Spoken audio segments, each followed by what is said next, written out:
Hello everyone.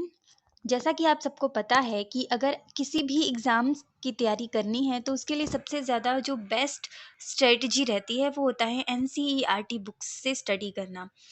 कोई भी exam हो, चाहे कोई कॉम्पिटिटिव एग्ज़ाम जिसमें जीके आती हो, वो या फिर कोई teaching exam CTET, KVS, NVS, वो सारी चीज़ें ही एनसीईआरटी को फ़ॉलो करती है। और जो सीटेट है वो तो 100% ही एनसीईआरटी में से ही अपना क्वेश्चन पेपर जो है वो बनाता है। तो इसीलिए आज हम करने वाले हैं 6th क्लास का फर्स्ट चैप्टर हिस्ट्री का। ठीक है, बहुत ज़्यादा इम्पोर्टेंट चैप्टर है ये। कोई भी अगर कोई 6th क्लास का बच्चा भी इसको पढ़ना चाहता है तो पढ़ सकता है। बिल्कुल पॉइंट टू पॉइंट हम एक-एक चीज़ें कवर करने वाले हैं। जो भी इम्पोर्टेंट पॉइंट्स हैं उनको नोट कर लीजिएगा। थोड़े से ही इम्पोर्टेंट पॉइंट्स होते हैं जिनको मेन नोट करना होता है और उन्हीं में से क्वेश्चंस बन जाते हैं। Point to point, line to line हम पढ़ेंगे बहुत अच्छे से। ठीक है? और साथ में आपको इम्पोर्टेंट चीज़ों के नोट्स बनवाए जाएंगे। ठीक है, तो स्टार्ट करते हैं। अगर चैनल को अभी तक लाइक और सब्सक्राइब नहीं किया है तो कर दीजिएगा। इसके बाद हम हिस्ट्री, ज्योग्राफी, सिविक्स पूरी कवर करने वाले हैं। अगर आपने सीटेट एसएसटी के लिए फिल किया है, आपको पता है कि 60 मार्क्स की एसएस आती है, जिसमें से 30 नंबर शायद पेडागोजी के रहेंगे और 30 नंबर कंटेंट से रहेंगे। तो जो ये कंटेंट है ये पूरा 6 से लेके 8 क्लास तक की बुक से ही आएगा। अगर अभी तक आपने कुछ नहीं पढ़ा है तो भी आपकी बहुत अच्छे से तैयारी होने वाली है। उसके बाद अब एमसीक्यू की प्रैक्टिस लगा सकते हैं और देखना अपनी तैयारी कहाँ से कहाँ तक पहुंची है। तो पूरी कवर करेंगे अच्छे से। तो स्टार्ट करते हैं। फर्स्ट चैप्टर है, हमें पता है कि 6 क्लास का, वो है what, where, how and when. ये बहुत ज़्यादा इंपॉर्टेंट चैप्टर है और बहुत ज़्यादा इंपॉर्टेंट चीज़ें इस चैप्टर में दी गई है जो हम सबको बेसिकली पता होनी ही होनी चाहिए। ठीक है, तो ये जो चैप्टर है वो स्टार्ट होता है। देखो, चैप्टर का नाम है what, where, how and when. कहाँ, कब, कैसे, ये चीज़ें इसमें बताई गई है। ठीक है, तो ये इस चैप्टर जो स्टार्ट होता है वो होता है रशीदा के एक क्वेश्चन से। रशीदा एक लड़की है हमारी जैसी। तो रशीदा क्या कर रही है? Rashida SAT reading the newspaper.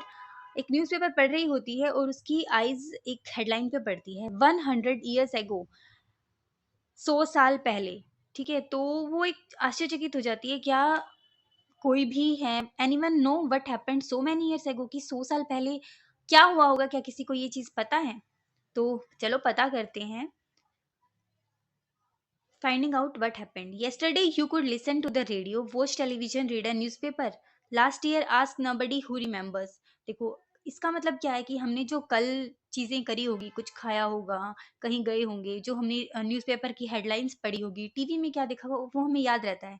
उसके बाद 1 साल की पहले की भी चीजें भी कुछ कुछ हमें याद रहती है कि 1 साल पहले हम ऐसी क्लास में थे, हमें ये टीचर पढ़ाता था। ठीक है, हमने ये पढ़ा था, या फिर हम कहीं दूर घूमने गए थे, वो सारी चीजें भी याद रहती है। लेकिन 100 साल पहले की जो चीज़ें हैं वो याद करने में प्रॉब्लम होती है कि कहाँ से याद करें, कैसे पता चले कि क्या हुआ था 100 साल पहले। तो वही है, वो इस चैप्टर में दिया गया है। ठीक है, तो there are several things we can find out. But people eat, क्या वो खाते थे, किस तरह के वो कपड़े पहनते थे। ठीक है, द हाउसेज, कैसे घरों में वो रहते थे। ठीक है, तो lives of hunters, herders, farmers, rulers, मिस्त्री जो होते हैं, मर्चेंट्स। ठीक है, तो इन सब की लाइफ कैसी थी, म्यूजिशियन, साइंटिस्ट कैसे थे, वो सब के बारे में हम इसमें पढ़ने वाले हैं। जो बच्चे थे वो कैसे गेम खेलते थे, कैसी स्टोरीज उनको सुनाई जाती थी, क्या हम अभी जो गेम खेलते हैं वही खेलते थे। तो ये सारी चीज़ें हम देखने वाले हैं, कैसे उस टाइम के सॉन्ग थे। तो स्टार्टिंग होती है, जो इस चैप्टर की जो स्टार्टिंग होती है वो होती है एक मैप से।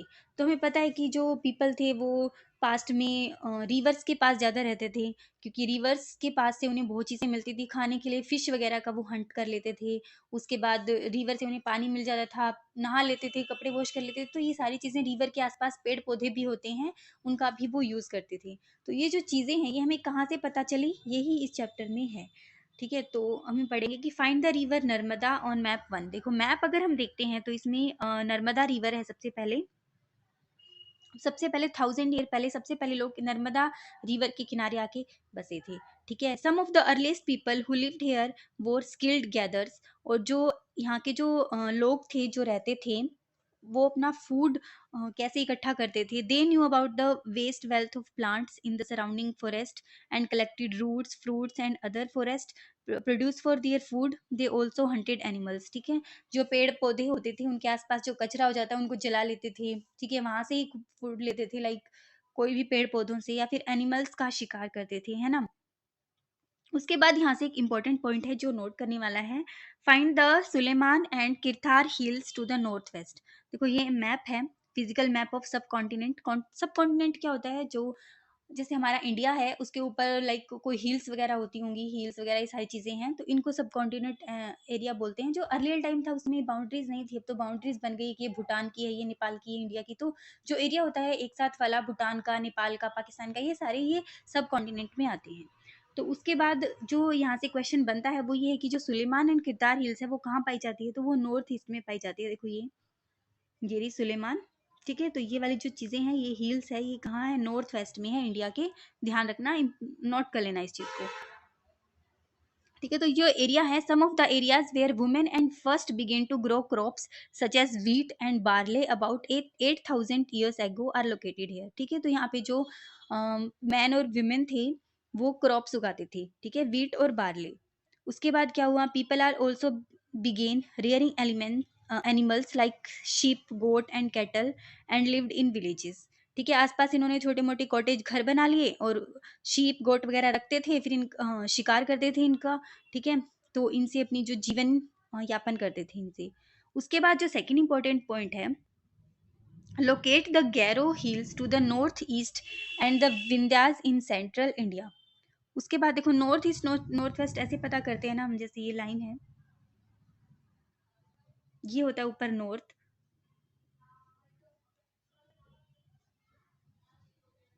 और ये होता है ईस्ट, ये होता है वेस्ट, और ये होता है साउथ, है ना। तो ये नॉर्थ ईस्ट वाला पार्ट है, ये नॉर्थ वेस्ट वाला पार्ट है, ये साउथ वेस्ट है, और ये साउथ ईस्ट है,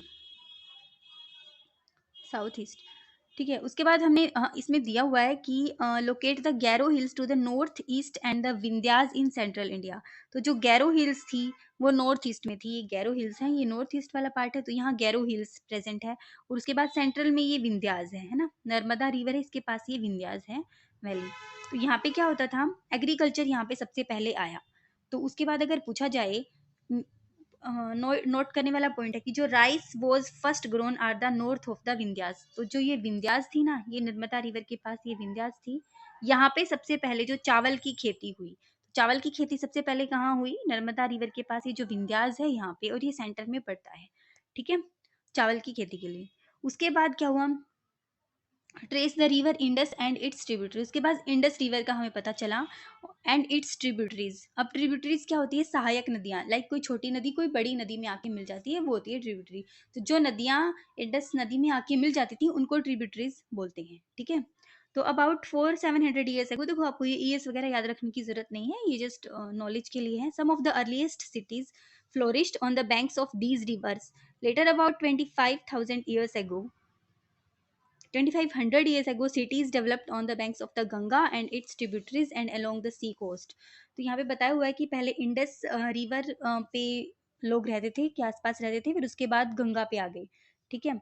उसके बाद जो इम्पोर्टेंट पॉइंट यहाँ से बनेगा, in ancient time the area along these river, देखो गंगा के आसपास का जो एरिया था ना उसको हम क्या बोलते थे, मगध, मगध बोलते थे। जो गंगा के आसपास का जो एरिया था उसको मगध बोलते थे, और अभी जो प्रेजेंट में ये बिहार में है, ठीक है, बिहार में, ठीक है। और जो इसका रूलर था वो काफ़ी ज़्यादा पावरफुल था, लार्ज किंगडम यहाँ पे बसा हुआ था, ठीक है। तो जो मगध है वो कहाँ पड़ता है ये ध्यान रखना है, ठीक है, गंगा के साउथ में।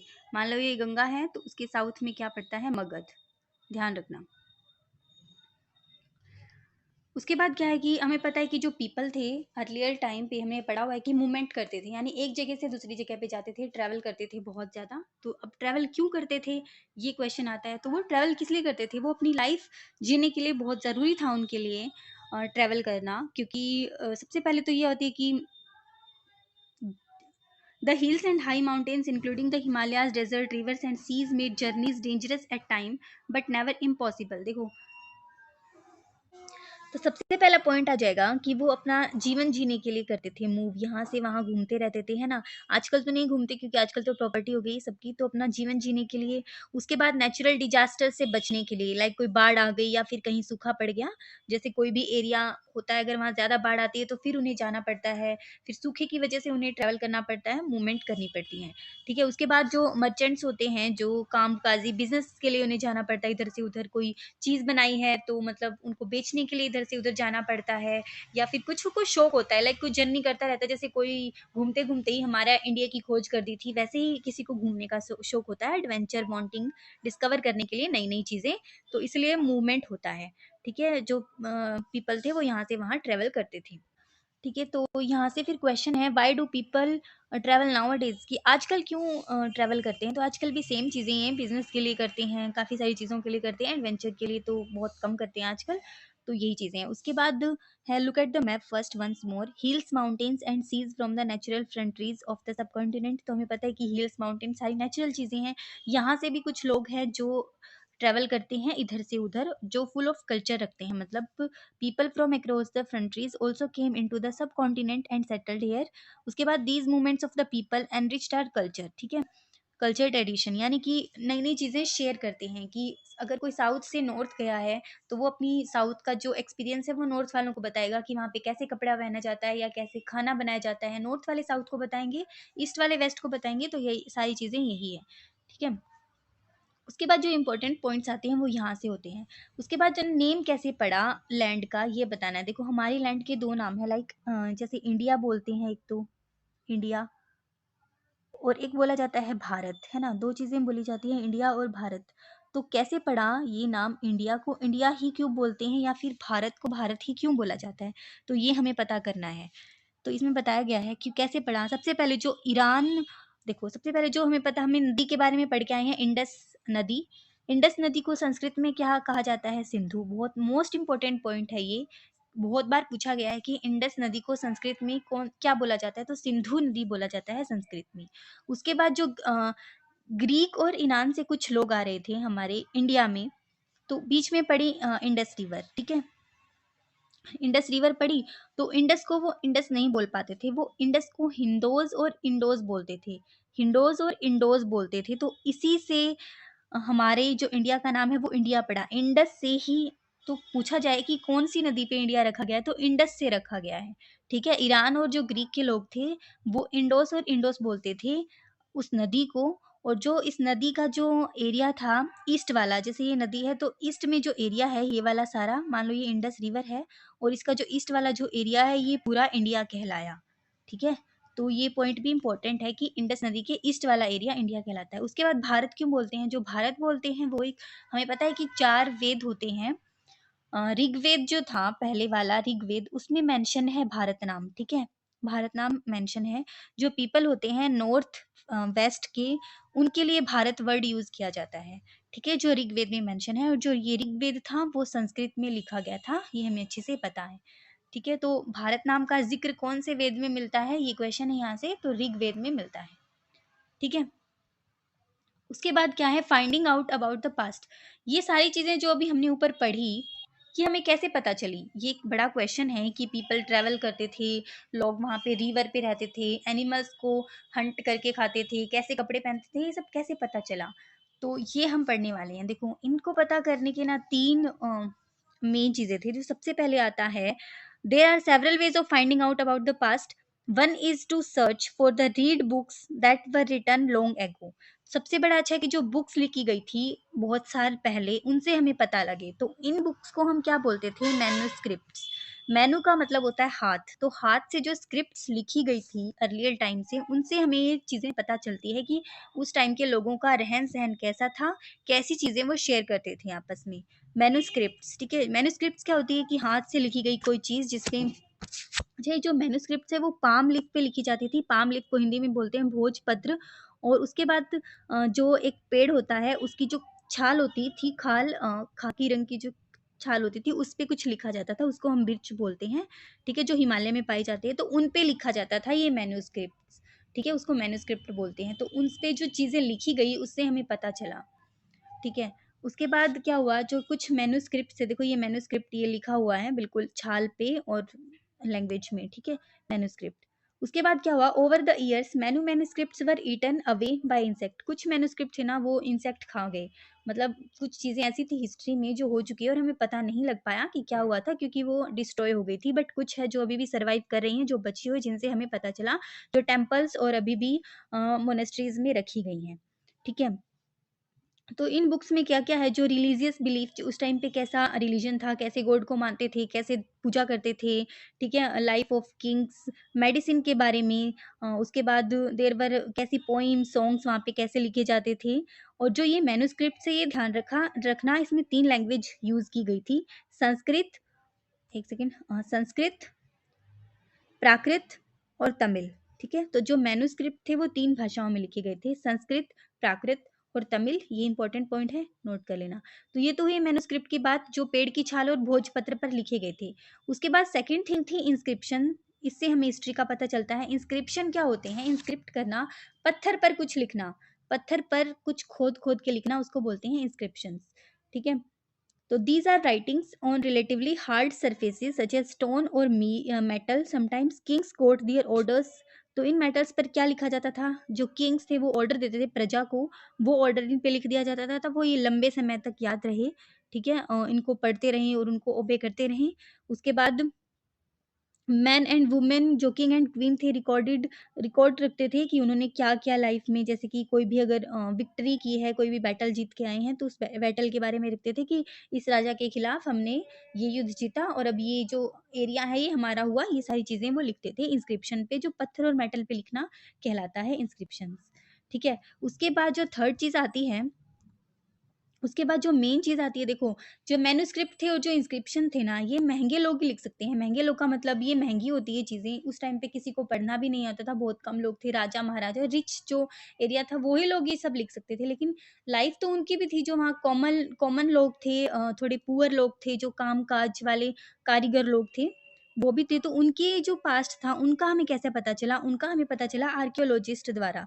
आर्कियोलॉजी जिसको बोलते हैं। आर्कियोलॉजी में चीज़ें आती हैं, देखो जैसे कि उनके टूल्स कैसे थे, वेपन्स कैसे थे, वो कुछ मटके होते हैं, मटकों पे कुछ डिज़ाइन कर देते थे या कोई मूर्तियाँ बनाते थे, ये सब आर्कियोलॉजी में आती है और जो इनकी स्टडी करता है उनको आर्कियोलॉजिस्ट कहते हैं, ठीक है?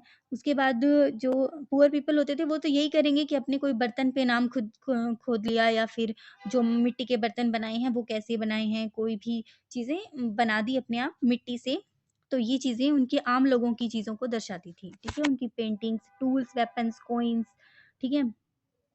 उसके बाद अगर किसी के घर में कोई मतलब बोन मिली है किसी एनिमल की, तो उनको सर्च किया जाता है कि कौन से एनिमल की हड्डी है, उससे पता चलता है कि ये लोग ये एनिमल खाते थे। जैसे कि ये पोट है, मटका है, इस पे जो ये डिज़ाइन बना हुआ है, इससे हमें पता चलता है कि उस टाइम के लोग कैसी कारीगरी करते थे या क्यों करते थे, कैसे डिज़ाइन, किस चीज़ का ये डिज़ाइन है। उसके बाद ये कॉइन्स, क्या ये कॉइन्स हैं? हाँ, ये उस टाइम के कॉइन्स हैं। आजकल के टाइम पे कॉइन्स गोल होते हैं, उनके ऊपर तो सिग्नेचर वगैरह सब हुआ होता है, लेकिन मार्किंग होती है, लेकिन पिछले ज़माने में पूरे चाँदी के बने होते थे, कॉइन्स इसी टाइप के दिखते थे, ठीक है?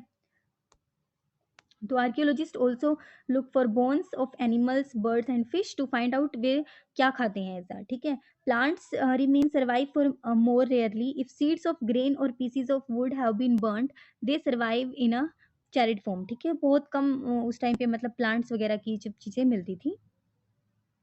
तो अब यहाँ से क्वेश्चन है, do you think cloth is found frequently by archaeologist? क्या वहाँ कैसे कपड़े पहने जाते थे, क्या ये आर्कियोलॉजिस्ट ने फाउंड किया? तो ये आप बताना भी इसका क्वेश्चन। उसके बाद क्या है, historians, that is scholars who study the past, often use the word source to refer to the information found from manuscripts. हाँ, वही है कि historians जो होते हैं हिस्ट्री फाइंड करने के लिए मैन्युस्क्रिप्ट, इंस्क्रिप्शंस और आर्कियोलॉजी का यूज़ करते हैं। और बहुत सारी चीज़ें हैं जो वो अभी भी डिटेक्ट कर रहे हैं और कई चीज़ें ऐसी हैं जो नहीं समझ आ रही, क्योंकि वहाँ की उस टाइम की राइटिंग ऐसी होती थी, कई चीज़ें ऐसी जो नहीं समझ पाए हैं। उसके बाद क्या है, वन पास्ट और मैनी, ये वही है कि क्या एक ही पास्ट है चीज़ का, मतलब जो हम पढ़ते आ रहे हैं क्या एक ही पास्ट है या बहुत टाइप के पास्ट हैं? जो ये 6th क्लास की बुक है ना, इसका नाम आर पास्ट है, आर पास्ट, तो यानी ये प्लूरल फॉर्म में है कि बहुत सारे पास्ट। हाँ, तो बहुत सारे पास्ट है क्योंकि उस टाइम पे जो राजा था उसकी लाइफ अलग होगी, उसका पास्ट अलग मिलेगा। जो कोई कारीगर है, कोई मिस्त्री है तो उसका अलग मिलेगा। पुअर पीपल्स हैं, सेवा करने वाले जो मज़दूर हैं, नौकर हैं, उनका अलग मिलेगा। तो बहुत सारे पास्ट हमें मिले हैं, यही चीज़ें इसमें बताई गई हैं, ठीक है? ऑर्डिनरी पीपल होते हैं like such as hunters, fishing folks, gatherers, farmers, इनकी लाइफ अलग होती है तो इनका पास्ट अलग मिलेगा, ये वही चीज़ है। उसके बाद आती है बहुत इम्पोर्टेंट चीज़, व्हाट डू डेट्स मीन्स। देखो डेट्स मतलब जो तारीख है, लाइक आज जो भी तारीख है 2023 चल रहा है, तो ये 2023 को हम 2023 ही क्यों बोलते हैं? 2023 को 2023 ही क्यों बोला जाता है? तो ये चीज़ें क्यों, कब, कैसे हुई, ये हमें पता करना है। ठीक है, तो जैसे कि आपको पता है कि जो डेट है वो कहाँ से स्टार्ट होती है, जीसस जो क्रिस्ट का जन्म हुआ वहाँ से होती है। देखो बता देती हूँ, जैसे कि ये जीसस क्रिस्ट हैं, ठीक है, इनका जन्म हुआ। उसके बाद इनका जन्म नहीं हुआ था, उससे पहले को बोलते थे जन्म बिफोर बर्थ क्रिस्ट, ठीक है। उसके बाद जो हुआ उसको बोलते हैं एडी। ये आफ्टर डेथ नहीं है, ये है एमिनो डोमिनी, ठीक है। एमिनो डोमिनी मतलब यहाँ से लेके और यहाँ तक उसके बाद जो स्टार्ट होती है, ठीक है। ये ऐसे चलती है हमारी डेट। तो ये क्या हुआ कि if somebody ask you the date, you will probably mention the day, month and year 2000 and something. These years are counted from the date generally assigned to the birth of Jesus Christ. तो Jesus Christ का birth हुआ वहां से ये count होती है, और जहां से जब तक बर्थ नहीं हुआ था उसको बोला जाता है बीसी, बिफोर बर्थ, ठीक है, बिफोर जीसस क्रिस्ट का जन्म। उसके बाद क्या होता है कि ये देखिए आजकल इसको बीसीई भी बोल दिया जाता है। देखो ये चीज़ ध्यान रखना कि एडी को बोलते हैं एनो डोमिनी, आफ्टर डेथ नहीं बोलते, और बीसी को बोलते हैं बिफोर क्रिस्ट। उसके बाद आजकल सीई यूज़ किया जाता है, सीई और एडी की जगह पे बीसीई यूज़ करते हैं, ठीक है। सीई क्या होता है, प्लेस ऑफ सीई है वो प्लेस ऑफ एडी की जगह यूज़ किया जाता है, और बीसीई बिफोर कॉमन एरा, ये बर्थ से पहले यूज़ किया जाता है। नॉर्मल चीज़ें हैं, कोई वो नहीं है इसमें, जानने वाली चीज़ें आपको पता ही होगी, ठीक है। तो ये ध्यान रखना, इंपॉर्टेंट पॉइंट था ये। जीसस क्रिस्ट के बाद एडी एनो डोमिनी आता है, जो आजकल हम यूज़ कर रहे हैं, बिल्कुल। और अगर हमें पीछे जाना हो तो हम मतलब पीछे जाते हैं, जैसे कि अगर ये बिफोर क्रिस्ट है तो ऐसे चलता है ना, तो 0 से लेके अगर 100 साल हो तो 100 यहाँ आएगा, उसके बाद 200 यहाँ आएगा, उल्टी काउंटिंग होती है बिफोर क्रिस्ट से पहले की। उसके बाद ये आ जाते हैं कुछ questions, match of the following. जैसे नर्मदा वैली, हमने पढ़ा था कि नर्मदा वैली क्या होती है। Narmada valley hunting and gathering करते थे, फर्स्ट ही पढ़ा था, हंटिंग और गैदरिंग के लिए यूज होती है, तो ये इसके साथ मैच हो जाएगा। मगध, मगध क्या था, फर्स्ट किंगडम था मगध, है ना, गंगा रिवर के जो साउथ में पड़ता था मगध, फर्स्ट ये था। उसके बाद गैरो हिल्स, गैरो हिल्स क्या थी, जिसपे चावल उगाए गए थे, एग्रीकल्चर हुआ था, early agriculture. Indus and it's tributaries, ये वो थी रिवर जिसमें द फर्स्ट सिटीज आ जाएगी यहाँ पे, ठीक है। Ganga valley cities about 25,000 years एगो, तो यहाँ से क्वेश्चन बन सकता है, इंपॉर्टेंट है ये, देख लेना, ठीक है। तो यहाँ पे चैप्टर खत्म हुआ, मेन मेन चीज़ें थी जो वो हमने पढ़ी, काफ़ी ज़्यादा इंपॉर्टेंट चीज़ें यहाँ से कवर की कि डेट्स क्या होती है, कौन कौन सी नदी थी, और नाम कैसे पड़ा इंडिया और भारत का, ठीक है। और फिर इस आप इसकी एमसीक्यू लगा सकते हैं। इसके बाद हम सेकंड चैप्टर करेंगे नेक्स्ट वीडियो में। अगर वीडियो अच्छी लगी हो तो सब्सक्राइब और लाइक कर देना। अब आपके जो एमसीक्यूज लगा के देखोगे आप, काफ़ी ज़्यादा ईजी हो जाएगा आपके लिए।